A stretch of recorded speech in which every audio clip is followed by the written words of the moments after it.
Nesta quarta-feira, o Comitê de Política Monetária do Banco Central provavelmente vai optar por manter um viés flexível quanto aos próximos movimentos da taxa básica de juros, a Selic, mantendo-a em 6,5% em decisão unânime. Isso é o que o mercado e os nossos contribuidores esperam. Olá, Traders Club, eu sou Larissa Linder, editora do TC, e no nosso podcast dessa segunda-feira, 4 de fevereiro, eu vou explicar que fatores estão por trás dessa decisão e se a manutenção vai ter algum impacto na curva de juros, no câmbio ou na bolsa. Nestas terça e quarta-feira, o Copom se reúne pela primeira vez no ano para decidir os rumos da Selic. Segundo o último relatório Focus do Banco Central, divulgado hoje, a expectativa do mercado é que a taxa se mantenha em 6,5% ao longo de 2019. Nós achamos que, se houver alguma mudança no comunicado do Copom, vai ser para sinalizar uma pausa em qualquer movimento da Selic por algum tempo. Isso porque dados recentes mostram um comportamento benigno da inflação, um declínio nas expectativas de inflação para esse ano, cenários ainda lentos para a retomada econômica, além da recente docilidade mostrada pelo Banco Central americano. Para o Goldman Sachs, por exemplo, o comunicado dessa semana deve reconhecer um balanço de riscos mais favorável e neutro para a inflação no curto prazo do que no da reunião anterior.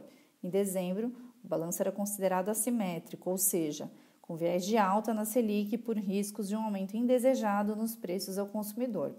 Para economistas do Itaú, as projeções de inflação ancoradas em torno das metas até 2021 e a capacidade ociosa na economia ainda elevada justificariam a manutenção da Selic. De 17 indicadores econômicos pesquisados pelo banco, 8 apresentaram resultados considerados restritivos para a política monetária, ou seja, que apontam para a alta dos juros, enquanto outros 7 apresentaram resultados expansionistas, isso é, de queda ou manutenção da taxa. De acordo com o economista-chefe do Banco Fator, José Francisco de Lima, que falou com a gente, o cenário externo menos volátil após a sinalização mais dócil do Banco Central americano é outro fator que conta para a manutenção da taxa. Ele acredita que existe a possibilidade de corte para meados desse ano, dependendo de como caminharem as reformas e de como o dólar se comportar.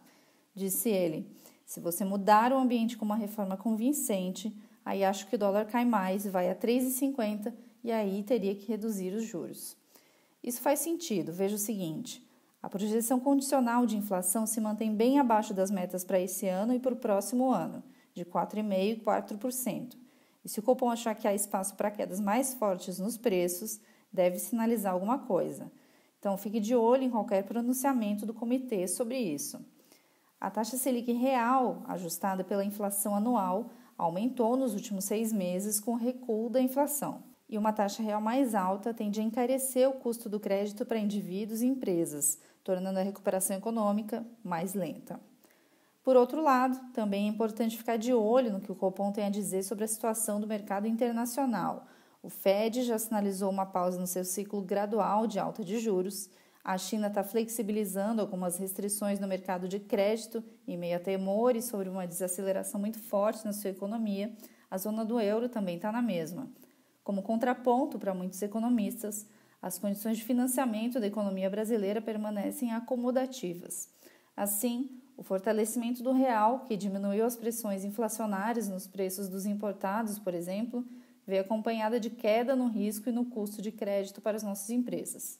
Mais captação lá fora pode se transformar em mais gastos aqui dentro. Por agora, a manutenção da taxa tende a não impactar a curva de juros futuros, segundo o economista-chefe do Fator. Mas, caso haja alguma redução da Selic daqui a alguns meses, a tendência é de derrubar a curva na ponta longa. Em termos de bolsa, o mercado está satisfeito com a manutenção dos juros por mais tempo, mas uma redução, como a que Lima coloca, seria positiva. Já o câmbio deve reagir mais ao noticiário político. Isso não quer dizer que o dólar não vá subir. Se o andamento da reforma da Previdência não for tão bom quanto esperado, o investidor pode se assustar e demandar um prêmio de risco maior. O caminho até os juros mais baixos da história no Brasil não foi fácil. Os desacertos na direção da política monetária no governo do PT entre 2011 e 2014 levaram a inflação a atingir 2 dígitos e o país à pior recessão em 8 décadas. A Selic chegou a alcançar 14,25% em julho de 2015, mas, a partir de 2016, iniciou-se um longo período de cortes que culminou com uma taxa de 6,5% mantida até hoje. Por enquanto é só. Fique com a gente. Até mais!